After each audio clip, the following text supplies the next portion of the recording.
Picture this. Thousands of dedicated federal workers teetering on the edge of job loss because of a prolonged government shutdown. It's a heart-wrenching scenario that's playing out under the Trump administration, leaving families worried about how they'll make ends meet. But here's where it gets controversial. Is this a genuine crisis or a strategic move in a larger political game? Let's dive into the details and unpack what's really happening step by step.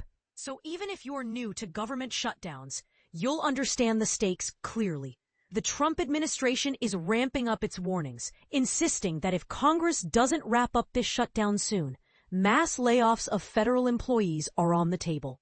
President Donald Trump himself told reporters on Sunday night that these layoffs are taking place right now. Yet, in a Monday press briefing, White House Press Secretary Caroline Leavitt clarified that he was actually talking about the hundreds of thousands of workers who've been furloughed. That's a temporary suspension from work without pay since the shutdown kicked off on October 1st. Millions of American federal workers are under enormous financial stress as a result, wondering how they will pay their bills and take care of their families, Leavitt explained. If the Democrats do not vote to open the government tonight, federal workers will not receive their next full paycheck. Just last week, Leavitt had warned that layoffs in the thousands were imminent, and Office of Management and Budget Director Russ Vought informed Republican lawmakers that these cuts would roll out in the coming days. By Monday, Leavitt reiterated that the OMB is continuing to work with agencies on who, unfortunately, is going to have to be laid off if this shutdown continues. And those plans would move forward without a congressional agreement. That same afternoon, the Senate struck out for the fifth time, failing to approve temporary funding measures proposed by both Democrats. You can check out the details at https://omb at www.congress.gov/bill 119th Congress Senate Bill 2882 and Republicans. See https://congress.gov/bill 119th Congress House Bill 5371. We don't want to see people laid off, Leavitt added, but unfortunately, if this shutdown continues, layoffs are going to be an unfortunate consequence of that. Unions representing these government employees, for more on their efforts, visit https://government/2025-10. Unions asked judge to block immediate firings of federal workers, which the White House said could begin Monday, have taken action, petitioning a federal judge to prevent the Trump administration from executing any widespread layoffs during the shutdown. It's a bold legal challenge, highlighting the tension between executive threats and employee protections. And this is the part most people miss. While the administration threatens cuts, one agency is bucking the trend entirely. The General Services Administration, GSA, is actually bringing back hundreds of previously laid-off workers and keeping them employed throughout the shutdown. On Monday, GSA reinstated hundreds of staff to handle its nationwide real estate holdings, reversing reduction in force notices, often called RIFs, which are formal plans to eliminate positions, issued months earlier. Several GSA employees shared with Federal News Network that the shutdown hasn't slowed these reinstatement plans, and many of these workers will keep showing up and getting paid on schedule during the funding gap.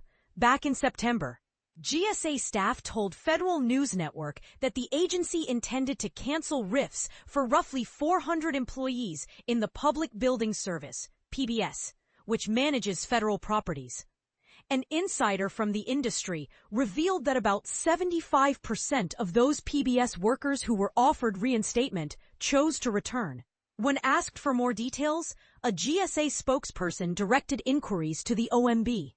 GSA's latest emergency plans, available at https://gsa.gov/directives/operations in the absence of appropriations 14, outline exemptions for over 3,000 PBS employees during a shutdown.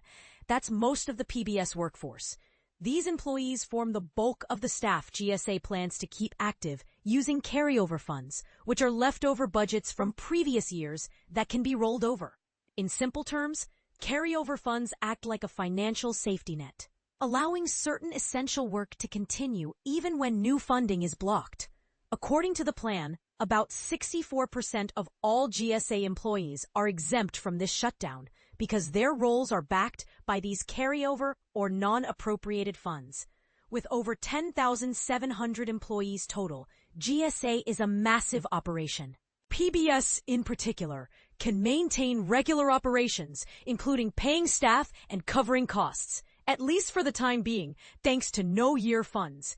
These are flexible budgets that don't expire at the end of a fiscal year, giving the agency breathing room.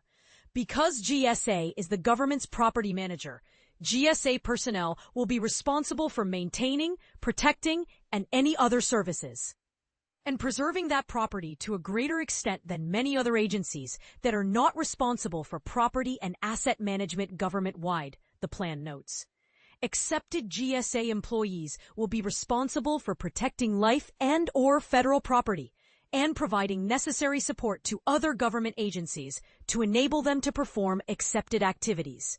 To put this in perspective, PBS had more than 5,600 employees as of September 2024, but has seen significant reductions under the Trump administration. During a shutdown, federal buildings typically stay open for essential staff, but might close to the public. Construction projects funded by carryover money can proceed, and the agency anticipates paying next month's rent for leased spaces on time. However, new leases can't be signed unless they were already in progress before the shutdown. On the flip side, efforts to sell or dispose of underused federal buildings would halt.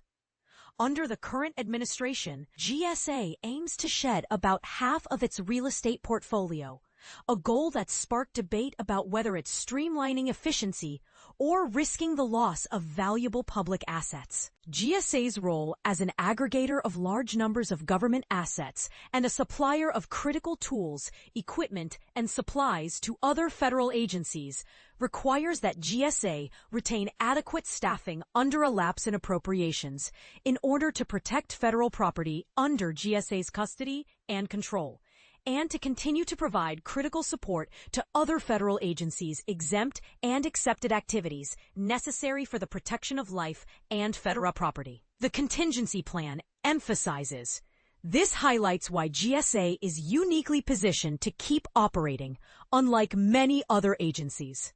The Anti-Deficiency Act. For a deeper dive, see https://www.whitehouse.gov uploads/2025-09 frequently asked questions during a lapse in appropriations.pdf. Prohibits agencies from spending money during a funding lapse, but many federal workers are exempt or accepted if their duties involve safeguarding lives or property. Interestingly, the Trump administration has used this same rationale to justify sending the National Guard to cities like Chicago and Portland to protect federal buildings. The president wants to ensure that our federal buildings and our assets are protected. And that's exactly what he's trying to do, Levitt stated. But here's where it gets controversial. Critics argue this deployment raises questions about federal overreach and a balance between security and civil liberties. Is protecting property worth militarizing cities? Or is it an overreaction? Former PBS Commissioner Norman Dong explored these issues in a January 2019 white paper. Read it at https://fdstonewater.com/shutdown-impact-GSA leasing by Norman Dong, Managing Director, FD Stonewater. Noting that a short shutdown would have a relatively minor impact on federal leasing. However, a long drawn-out one could jeopardize the agency's ability to pay rents for office spaces across the government. In such a case, Dong suggested the government might need to take unprecedented steps to cover obligations and avoid major disruptions.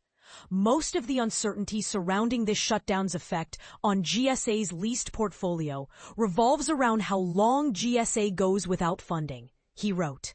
GSA's plans warn that the number of exempt employees will decrease as carryover funds are exhausted, and some might shift to accepted status, meaning they'd keep working but without timely pay until funding resumes. Additionally, depending on the length of a shutdown and GSA's availability of funds, other activities may need to cease as well, the plan adds. GSA manages over 8,800 federal buildings, spanning 359 million square feet, underscoring the scale of what could be at risk. In wrapping this up, the situation with federal workers during this shutdown is a complex mix of threats, exemptions, and real human impacts. Do you see the administration's layoffs as a necessary pressure tactic or an unfair burden on hard-working employees? And what about GSA's decision to reinstate staff? Is it a smart exception for essential services or favoritism that highlights inequalities across agencies? Share your opinions in the comments. I'd love to hear your take on this heated debate.